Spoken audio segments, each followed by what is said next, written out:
Alright, so how do we pull all of this stuff together in a technical sense inside of ZBrush? What are going to be the tools that we want to function or focus on? The easiest thing to focus on is to merge visible. So make sure everything is visible and just merge it. Okay, and you don't want to do this with a model with a billion polygons, right? Number one, it probably won't let you, and number two, if it does let you, it's going to crash. You can do it with the Écorché figure because it's pretty decimated. I mean, the entire polygon count is under 370,000, or it's a little over, sorry. And that means merge it all, it doesn't matter, as long as it's under a couple million. So here we go, merged, ready for me to start messing with, and I no longer have those nice pretty names. What a bummer. You could, I'll give you another option before we do this. You could come in here and you could go name by name. Okay, you could just focus on the names, and let's say we want to develop or find all the trunk muscles. You could just take this and merge it down. Okay, you just select it, merge down. Just make sure that you want to actually merge it into the external oblique, because you don't want to merge the external oblique into the soleus. That's not really what we would want. So then you need to come in and say, let's just merge so that you can see it. Merge it down. I'm going to say OK. I don't want to merge with the soleus, so I'm going to select the rectus abdominis. I'm going to click this up arrow, select the external oblique, merge down. Something like that. Okay. You can also just come in and boom, boom. You can also hit always OK, but I'm making sure that I don't hit always OK. There you go. So now you've merged them all.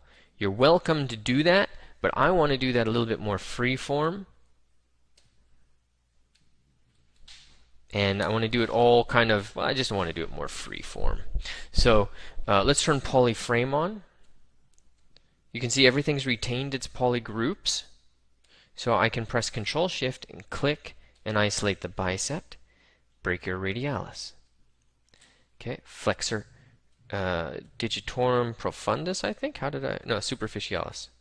Wasn't sure how I was able to select the profundus. Trapezius. Voila. Okay, all of that stuff. And you know what? I'm going to come in and I'm going to go into my render and adjustments. I'm going to increase my contrast. Don't know if you've ever done this. It's pretty cool. But I know on my Cintiq is darker than ZBrush normally is. So, or I mean than my other monitors normally are. So if it's kind of light here, it's going to be super light and washed out there. And contrast does a lot, you know, or you can adjust gamma in the negative. Gamma is a good one. All right, there we go. So we'll see how that turns out in a render and on your Mac screens and PCs. Anyways, let's get back to business.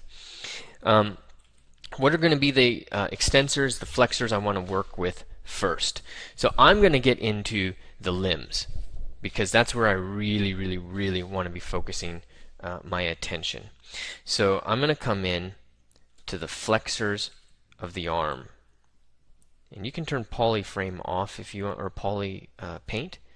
And let's select this matte cap gray. Might make it easier or not. I'm trying to see what would be easier.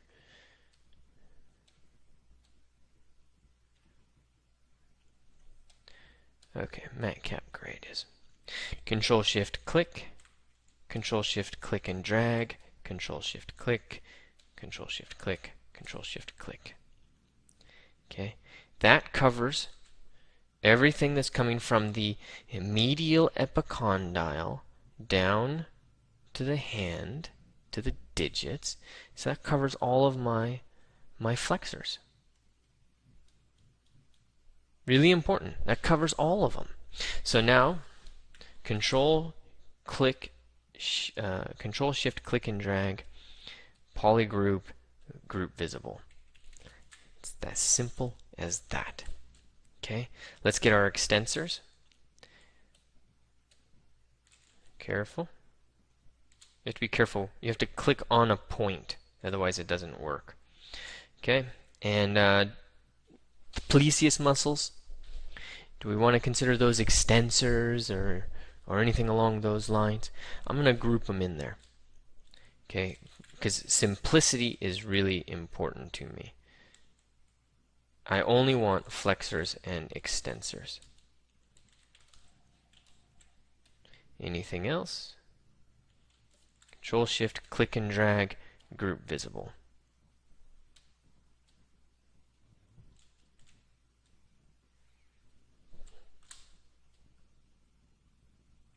This might be easier for you to see. Ridge muscles. What is going on with those ridge muscles? What are we going to do with them? Where are we going to put these ridge muscles of the forearm? Do we want to keep them separate? I don't. You know, that's just more work that I need to keep track of. Because remember, we want binary. We want absolute simplicity. And in that sense, what we want to do is put them in there with the extensors.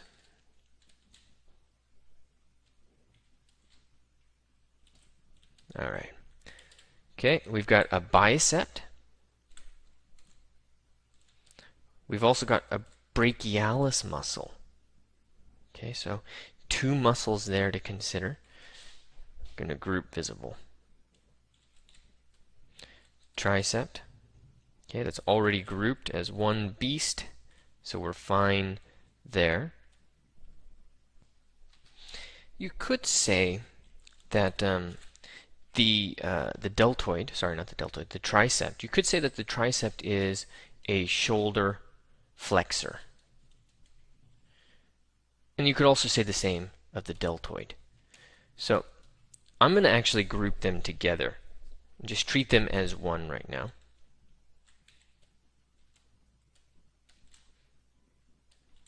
Okay, so they're both one. And then I want to treat all of the scapula muscles. Infraspinatus, teres minor, teres major. I'm going to treat all of those as one group. So infraspinata. Okay, teres minor, teres major.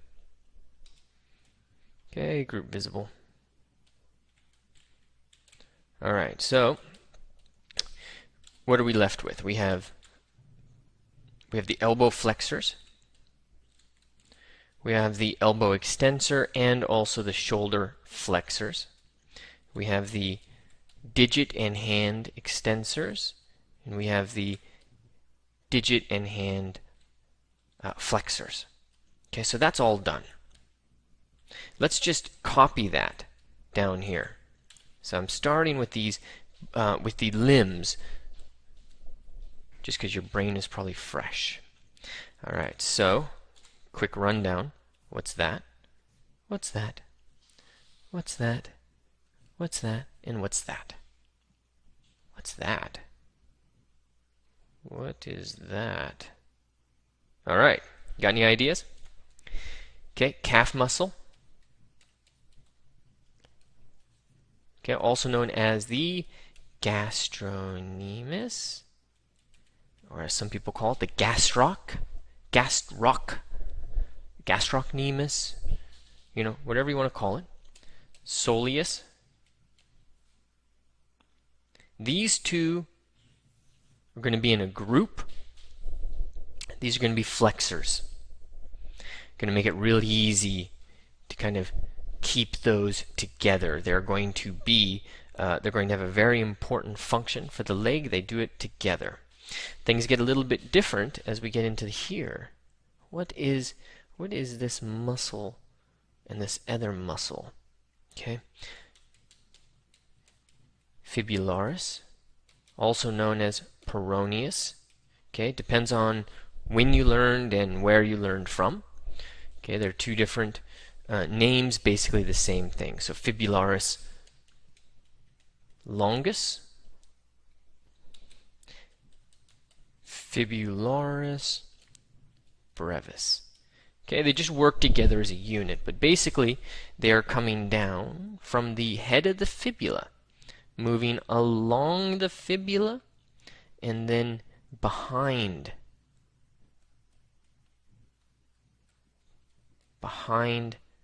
the fibula, and coming down into the pinky toe.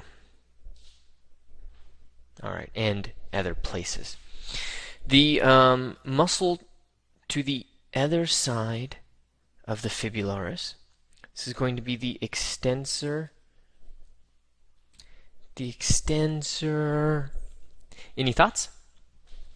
Okay, it's an extensor, but what's it extending? Maybe your toes? The extensor digitorum longus. And then the other one in front, tibialis anterior. Okay, meaning towards the front. Meaning there's a tibialis posterior, which we don't need to worry about. But the tibialis muscle. So that's a quick breakdown of these guys. So now that we know it, we know that in short, the soleus and the gastrocnemius, they're going to be foot extensors and digit flexors. Okay, and that's because our foot and animal feet are really kind of, it's just, I would call it a flexor of our foot. But, so it goes. Anyways, gastrocnemius, soleus, we're going to group those because they are going to take the foot and move it in one direction, straight down. Okay. And then the fibularis longus, that's more of a stabilizing muscle along the side. It's also, you can see, pulling back and aiding in that extension backwards. So let's lump it in there. Okay, but then the extensor digitorum and the tibialis, those are going to be their own beast. So let's label them. Control Shift, that's my gastrocnemius, my soleus, my fibularis longus, and brevis. And there we go. Let's make them a different color. Okay. All right, now let's take our extensor digitorum longus, our tibialis, and merge those. And there you go. Got something going on down here. What's this? Well, that's going to be an extensor. What's that? Another extensor. Why would these other items be extensors? Why am I not even looking up their name? Look at where they're connecting. They are connecting to the top of the foot. So their insertion is along the top, which means that they're going to be moving in that direction. They're going to be moving in the same direction with the rest.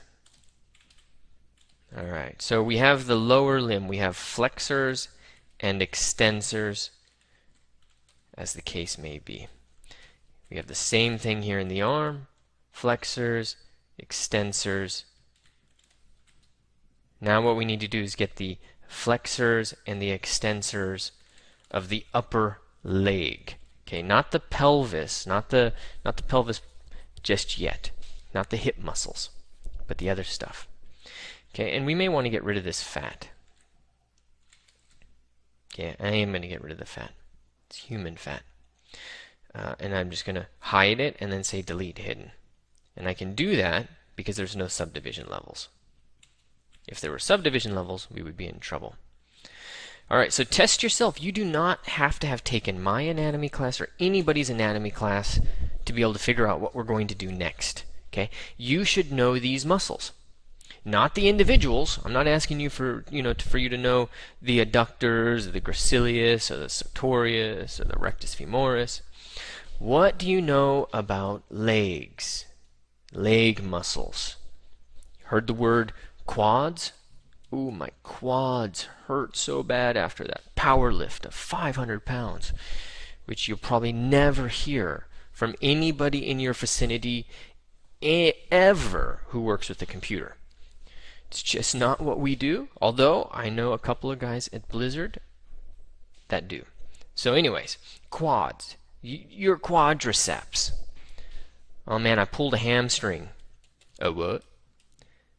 Hamstring. Everybody's heard those words, okay? And it's really simple, okay? The hamstrings are in the back. The quads, they're in the front. Okay? So the hamstrings are in the back, the quads are in the front. What's this? What's going on over there? Those are the adductors. What do? Well, they pull your leg inwards. Okay? Because something else is going to pull your leg outwards. What would that be that pulls your leg outwards? Might be the tensor fasciae latae. But either way, it's going to be something connected to the pelvis. Okay, so the adductors and the abductors are going to be things connected to the pelvis, but in this particular case, I'm going to take the adductors and group them. Okay, so let's go in and get our quads.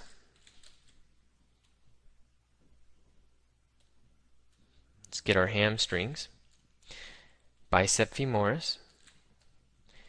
Bicep femoris short head. Semitendinosus, semimembranosus. Looks like we had different groups there. Okay. Control Shift click and drag, group visible. Alright, let's get these internal guys. Control Shift click. That's the adductor magnus. I don't want the gracilis just yet. Well, we might as well put the gracilis in there. All that internal musculature. Group visible. What about this guy? The sartorius. What are we going to do with the sartorius? Is that going to be part of the quads? As in extending our knee? Does it really extend the knee? Or are we going to put it in with the adductors? Is it going to help pull inwards? You know, notice that it's got a totally different origin than here. So it's not going to have the same adducting effect of pulling in. It's going to have something entirely different. Let's lump it in with our quadriceps. Cool. Let me show you a trick. Actually, we're at 18 minutes. I don't want to show you any new tricks. What I want to do is stop and say at this point I have grouped the legs, the limbs, and now I need to get in and start looking at torso, neck, and pelvis. So let's do that in the next module. Jump ahead if you want to. It's up to you.